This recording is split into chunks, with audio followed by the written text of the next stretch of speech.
Morning, everyone. John, What? how are you feeling? Feeling any more autistic? Definitely. Fucking up level to autism 3.0 yesterday.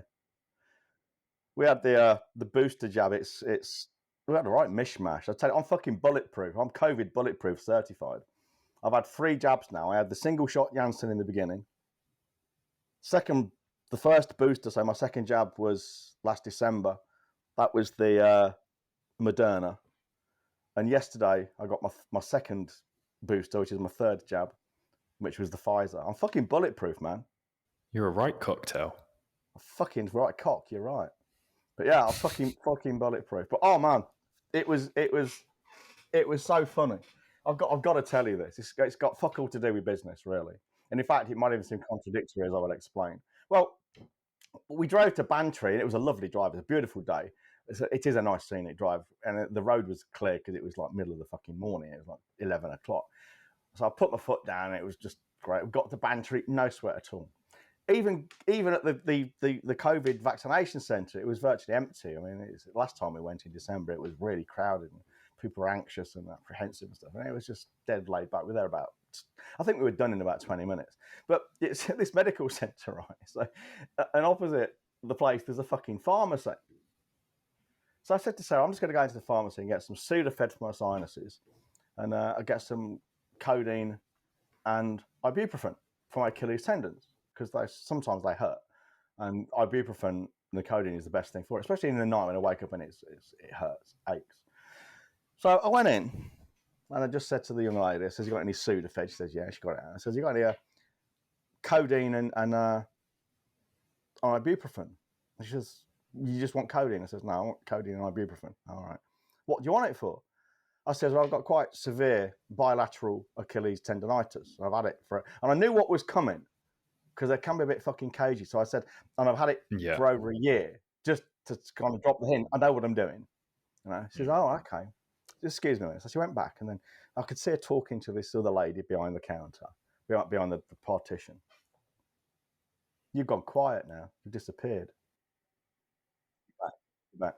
And so this other lady comes around and says, "Hi, I'm Amanda. I'm the pharmacist." I thought, I know what's coming now. I said, "Hello." She says, "What do you want it for exactly?" I says, "As I just told your colleague, this is for my Achilles tendonitis, which I've had for over a year. And I found in that time, other than diclofenac, which I was prescribed, codeine and ibuprofen is the best thing for it." "Oh. Well, have you tried anything else?" And I just looked at her. Fuck's sake. I was laughing at her afterwards and said, because my mind works very quick. I was thinking, yeah, hang gliding, balancing an apple on my head. Archery was quite good, but none of it helped my fucking Achilles. And I said, yes, I've been managing it myself for over a year. All right, so I know what I'm doing. And she says, "Well, have you tried so and so?" I says, "Look, I don't mean to be rude, knowing full well what was coming was going to be really fucking rude." And I says, "But I'm here to buy some painkillers, not to get your advice. I don't need your advice. I've been to the doctor. I've been to the physio. This is about pain management. I don't need your advice. Do you understand?" She went, "Oh, okay. Well, have you tried?" I thought, for fuck's sake, for the love of God. I said, "Look, are you going to sell me this ibuprofen and codeine or not? Because if you're not, I'll just go. And I'll just, go somewhere else." So, okay. "Well, you have to be careful with this, don't you?" For the love of fucking God, what do you think I do? Push it in my fucking eyeballs? There's no more than 3 days. "Are you on any other medication?" I said, "Do I look like I'm on medication?" And then the best thing's yet to come. Honestly, you could not make this up. She said, and I've got my autistic badge on, so I'm thinking to myself now, you think I'm retarded, don't you? Yeah. You are patronising the fuck out of me now. And she said, "I'm not, I promise I'm not making this up." This fucking 25-year-old young woman looked at me and she said, "It would be a lot easier if you came in with a letter from your doctor."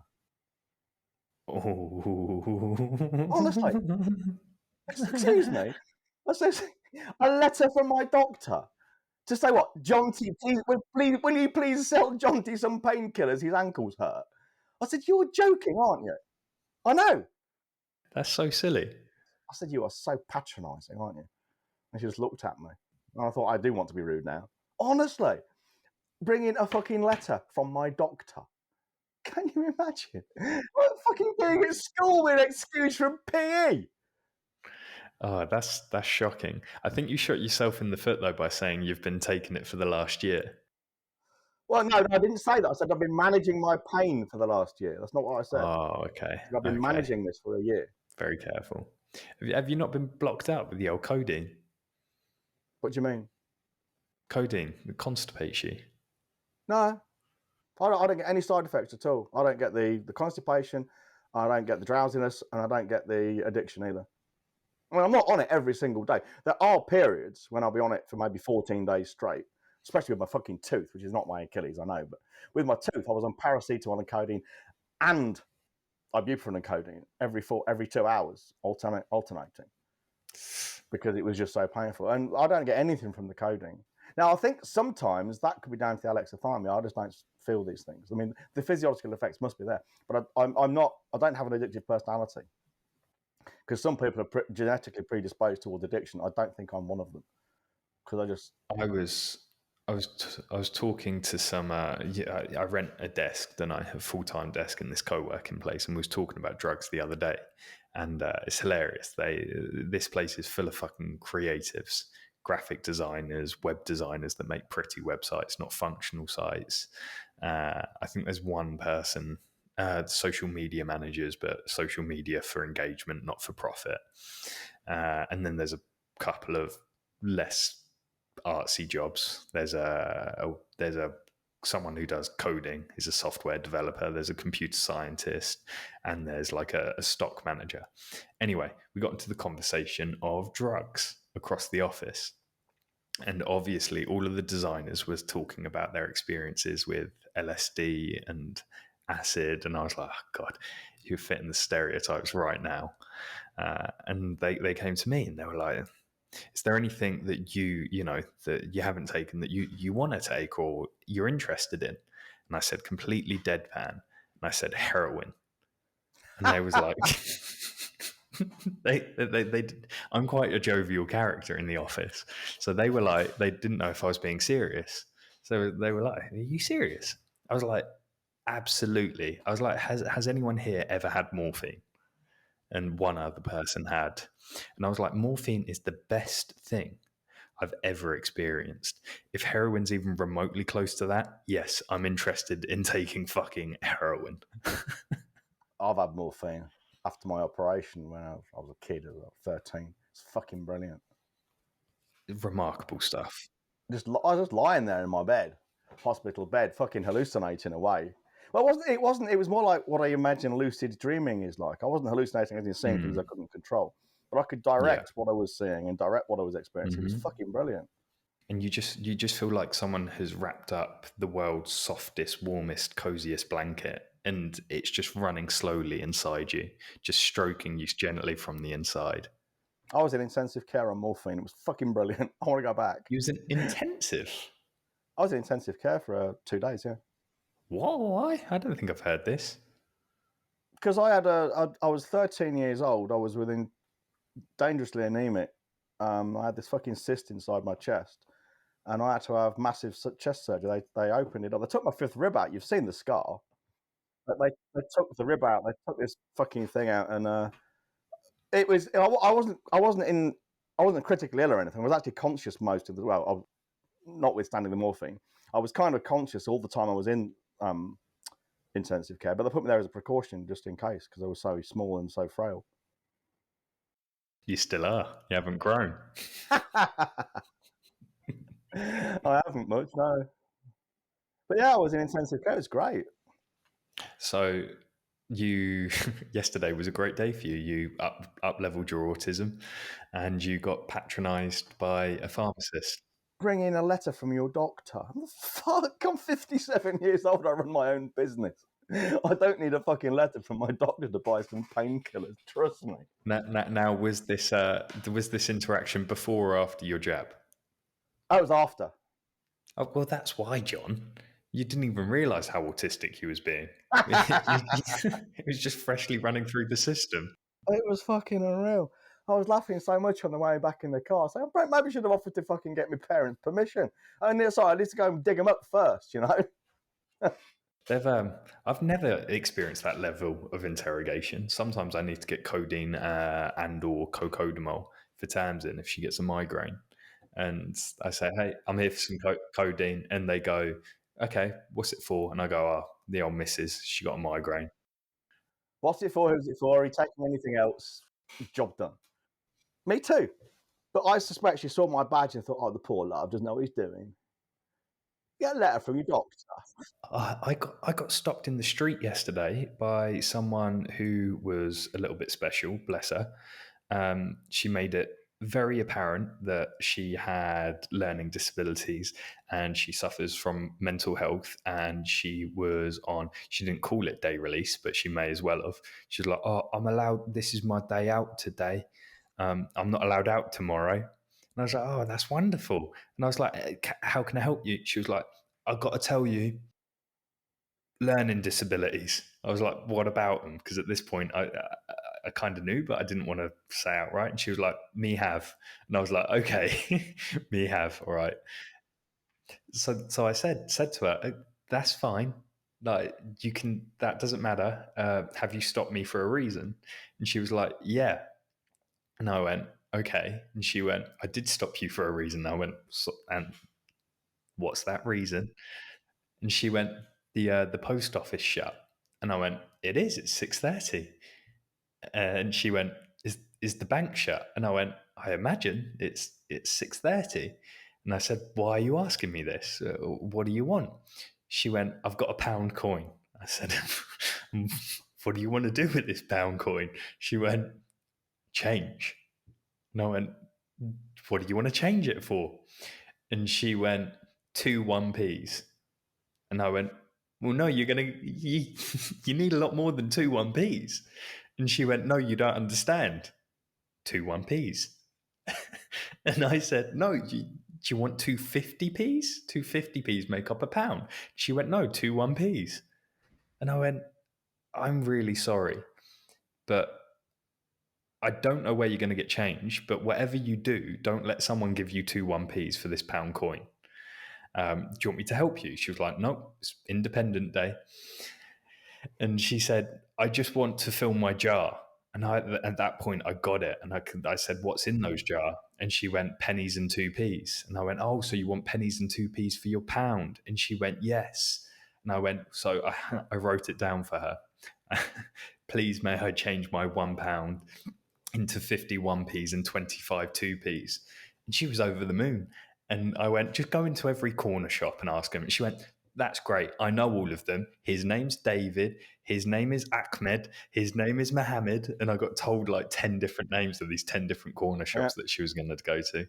And off she went. No idea if she made it safe. Oh, and she asked if I had a lighter because she was just chain smoking the whole time. I was going to say, did she ask if you got a girlfriend? Because you could have taken her into an alleyway and fingered her, and no one's going to believe her afterwards. Oh, yeah, definitely not. No, it should have been lucky and all. You've seen the size of these fingers.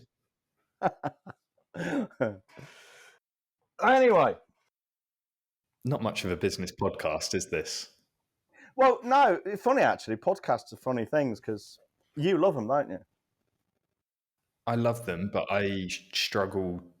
I find it really difficult to find good ones. But when I find a good one, I listen to it. In general, you like podcasts. Enough that you Yeah. actually go looking for them. I can't stand them. I don't listen to any apart from music on SoundCloud. But that's techno. Yeah, that's not a podcast. Not really, That's no. music. So I hate podcasts. But here's the thing. I also create one with you. And the message here is a bit like the young lady looking for pennies and 2p's. You know, we often make this mistake as business owners of assuming that because we want something or don't want something, everyone's the same. The number of people I've heard say, "Oh, long copy doesn't work. I wouldn't read all that," and it's not true anyway. They would. Copy can't be too long. It can only be too boring. But people say, "Oh, don't do webinars. I don't watch webinars. Don't do." It's like me saying, "Don't do podcasts. I don't listen to podcasts." I don't, but lots of people do. It's a little bit like the guy who owns Pedigree Pet Foods. I guarantee he does not eat Pedigree fucking chum and dog food for breakfast. Okay, dogs do, but they're his customers. Well, strictly speaking, the dog owners are his customers. But you know, because we don't like something, I don't like podcasts, I don't particularly like video, doesn't mean to say no one else does. And it's something we need to get our heads around, because I've seen entire fucking threads on LinkedIn from people who have never written a word of sales copy in their life telling us how to do it. Don't write it too long. What is too long? There's no such thing. People read War and fucking Peace. Is that too long? It's ridiculous. Dan Kennedy was talking about ages ago about a sales video. And he basically said it started off at 20 minutes. And they found that the longer they made, the more they sold. And then it was up to 90 minutes long, this video, before it maxed out on its sales. And it just kept adding stuff to it. And it got longer and longer and longer. And it made more and more and more sales. Meaning the conversion rate went up. Not just it made more sales over time, as it would, but the conversion rate that went up. It's ridiculous. Ego, isn't it? Oh, just because I don't like something means that no one else must like it, so therefore you must not do it. It's a form of solipsism. It's a great word, that. It is, isn't it? So it's everyone shares my opinion, and it's a little bit. It's actually connected to the thing about price as well. I wouldn't pay that for this. This isn't that important to me. Therefore, no one else will. We see that all the time, don't we? Whether they're selling fucking artwork or fucking social media services, because they're at a certain level and they think, well, I wouldn't pay more than I currently charge for this, so I can't raise my rates. It's stupid. Yeah. It's idiotic. Here's the thing: I wouldn't pay 10 grand for a sales letter because I don't need to. I'd write my own. But that's like me saying, well, I'd only pay a couple of grand for it, so that's all I can charge. That's the attitude people take, and it's ridiculous. It's like me selling golf clubs. I wouldn't spend 50 pence on golf clubs unless I could sell them at a higher price. I've got no interest in golf. But it's, it'd be like me saying that golf clubs aren't worth any more than 50p. And there's so many things out there. I don't know, from subscriptions to say OnlyFans and Xhamster and Pornhub and other porn sites, which I'm not really interested in. So no amount of money would be too low. But I also paid, I think it's a tenner a month for SoundCloud. Now there are people who hate techno, and SoundCloud is very big on techno. And a lot of people say, I wouldn't pay a pound a month to listen to techno. Well, great. I'd pay someone so I didn't have to listen to it. It's about what we want, and people need to get their fucking heads around this idea. A bit like the coding, Bit like the coding, yeah. If I really wanted, I'd get a letter from my doctor. I'd have a t-shirt. That's very cool. That's very cool. For the listeners, it's Marcus Aurelius with sunglasses on. And of which people need to put themselves aside and get over themselves and start thinking a little bit more objectively. And the way you can start doing that is actually sitting down and writing out your dream client, your ideal avatar. What do they want? What do they value? What do they want to experience? Well, it is so important, because here's another thing. The women I mentor, they've all got various different flavors of the problem. But for most of them, it boils down to one thing, and that is they want to be respected as a business owner by their spouses and their families and other people outside. Well, I don't share that. I don't have that problem. I don't worry about it. I don't care. It's just not on my radar. So me saying to them, well, I can only charge a few quid for this because it's not something I would want. I mean, that's exactly what these people are doing. But I charge a shitload of money for it because it's to them it's valuable. Now, this is not to say we should there's no moral prescription here. This is just my own choice. I wouldn't put someone over a barrel and charge them what I consider to be an extortionate amount of money for something which I knew wouldn't work. So again, if I'm selling something and someone says, I really want this product you're selling, but I know it's not going to solve their problem, I won't sell it at any price. That's a different thing before anyone jumps on that. A bit like the codeine again, I know she's doing her job. I think she was being a bit fucking zealous in it, but she was doing her job as a pharmacist, trying to sell me the right thing. But really, there comes a point when you just have to shrug and say, well, this will solve that person's problem, and that person is prepared to pay this amount of money for it. I'm not in a position to judge how important that is to them. I'm just not. I don't have the right or the ability to do that. You'd be an idiot to try to as well. Well, you would, because here's another thing as well. If you refuse to sell, if say somebody wants something and you refuse to sell it to them, what you have to understand is they will go somewhere else and get it. Mm-hmm. Yeah. Now, maybe your conscience is clear and that you think, well, I can't stop you buying this crap product from somewhere else, but I'm not going to be the one to sell it to you. But if you're doing it on the price thing, well, I can't charge you this much for it, therefore I'm not going to sell it to you, they'll go somewhere else and possibly spend more because they're happy to spend that amount of money, to spend more or the same for what is maybe an inferior product. I tell you what, a good example of this, John, is I get my powders off my PT. He's trying to start this big fitness brand, and he hasn't white labeled it. He's properly tried to formulate his own shit. It's not white label shit. Basically, he's trying to do it properly, and he's just got these big sacks of shit laying around. And I was getting like Whey Isolate for good quality shit for, I can't remember how much, 35 or 40 quid for like a kilo and a half, something along those lines. This is how price insensitive I am anyway. It's just fill the tub, tell me how much, and I'll pay it. I don't really care, and I'll come back when it's fucking empty. He started saying, "Oh, I'm going to have to charge you more, mate. I'm going to have to charge you more, but I'm not really comfortable charging you that. So why don't you try one of my cheaper products? Because the rate that I buy that in now has gone up, and I'm not really comfortable about charging that." And I went, "How much is it? How much extra are you going to have to charge me? Like every time I come in, I'd probably go in once every month, 6 weeks to fill up my tubs." And he was like, "Probably an extra £6." And I went, "You're worried about £1 a week?" And that's what I said to him. I said, "That's £1 a week." I said to him, "How little do you think of me?" Hang on a minute, Connor. Can I borrow €2 from you and pay back? Yeah, where is it? Pardon? Yeah, where is it? Where's what? €2. The coin? Yeah. Yeah, do you know where it is? Well, there's one on the side. Yeah, take that, just take it. Is that right? Okay. Yeah. Put the part in line. For the listeners, if we're recording the podcast, for the listeners, I'm such a draconian husband. I make Sarah ask me for money. Drive carefully, darling. She said she'd pay it back. I know. No, the story is we are very mindful of each other's private property, and that is actually my €2 coin that's just sitting on the side, and she wouldn't just take it without asking me.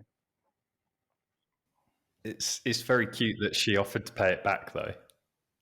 I didn't even know I'd got it. I mean, I know the one she's talking about. I didn't even know it was mine. That's dead cute. That is dead cute. I'll pay you back. EBG needs his €2. Anyway, back to the protein story. €2 to pay me back. I was fucking insulted. Yeah. So not only did he try and sell me on this inferior mix of proteins, like probably some casein shit when I want the Whey Isolate, yeah, he was worried and making a decision for me over an amount of money that is insignificant.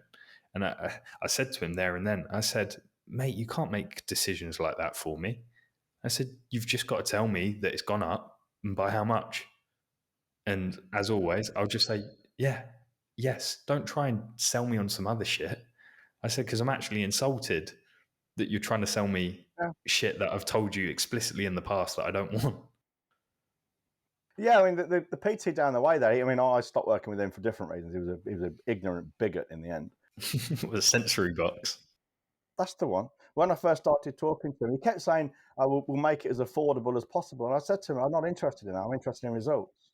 And it got to the point where I got annoyed and says, "Look, would you just stop going on about the price all the time because it's annoying? I've told you I want results, not an amount of money to spend. I've got a budget for this. You know, I'm not going to limit what I spend on this. This is about results."